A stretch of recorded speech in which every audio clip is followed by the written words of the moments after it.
When my manager told me I had to train my replacement, he smiled like he was doing me a favor. He said it would be a great way to end things professionally. What he didn't realize was that I had already spent years trying to fix the problems they were about to inherit. So when they asked me to train my replacement, I did exactly what they asked, and absolutely nothing more. I worked in a role that didn't look important on paper. No flashy title, no leadership authority, and certainly no public recognition. But here's the thing.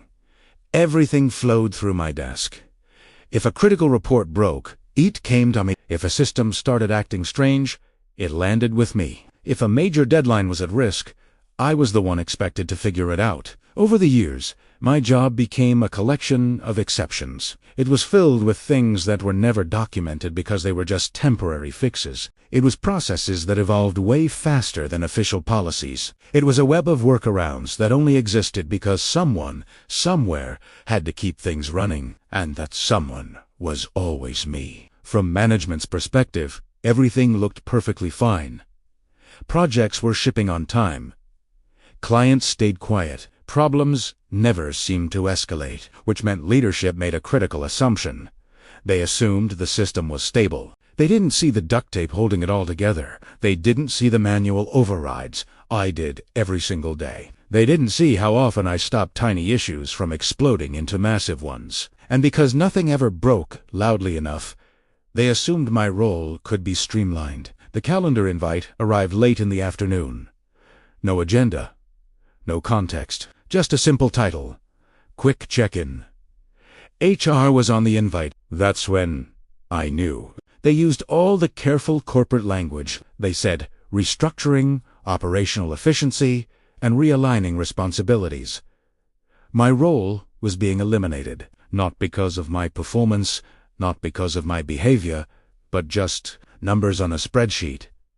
Then came the part that really stung. They told me they'd already hired someone new, and they needed me to train them. Of course, they didn't call it training my replacement. They called it knowledge transfer, transition support, and professional closure. They said it would help the team reflect well on me and leave doors open in the future. I asked how long the transition period would be.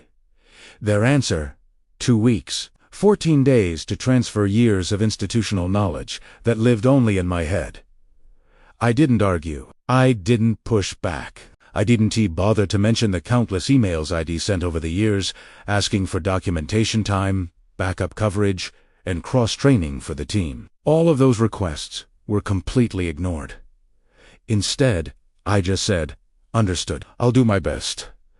And I truly meant it. The new hire seemed nice enough. They were smart, motivated, and clearly a little overwhelmed. They had the same title I used to have, but with a slightly different job description that made the role sound much simpler than it was. They clearly believed this was just a normal, standard transition. I didn't blame them at all. They weren't the reason this was happening. So, I followed my instructions to the letter. I used the official documentation they provided. I walked them through the standard, written-down work. I explained their responsibilities at a very high level, just like the job description said. I answered every single question they asked. Honestly, but I didn't rewrite the broken documentation. I didn't volunteer the undocumented fixes that kept everything running. I didn't explain the historical landmines they were about to step on. And I certainly didn't share the years of tribal knowledge that was the real secret to my job. Why? Because none of that was written down, and no one had ever approved the time for me to document it.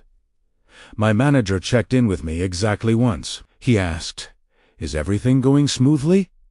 I just said yes, and it was true if by smooth you mean no one was complaining and no problems were being escalated to him. He never sat in on a single training session. He never asked what topics were being covered. He never bothered to review any of the handoff materials. He just assumed that knowledge transfer was something that happened automatically. As my last day approached, I felt strangely calm. I handed over my files. I sent my final emails.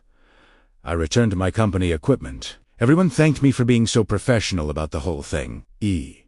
Just Ismail. Then I logged off for the very last time. 3 days later, my phone buzzed.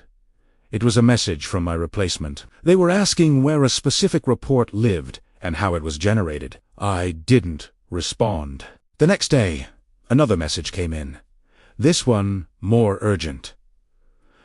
I still didn't respond. Then, my former manager emailed me. The subject line read, "Quick question." He asked if I could clarify a workflow because something wasn't matching their expectations. Again, I didn't respond. This wasn't out of spite. It was because my employment with the company had officially ended. Over the next few weeks, I started hearing updates from my old coworkers. The reports were consistently late. The numbers weren't reconciling anymore. Clients were starting to ask some very pointed questions. The new hire was following the official documentation, exactly as they were taught. And that was the entire problem. The documentation assumed things that were no longer true. Finally, leadership started to notice. They began asking why tasks were taking so much longer.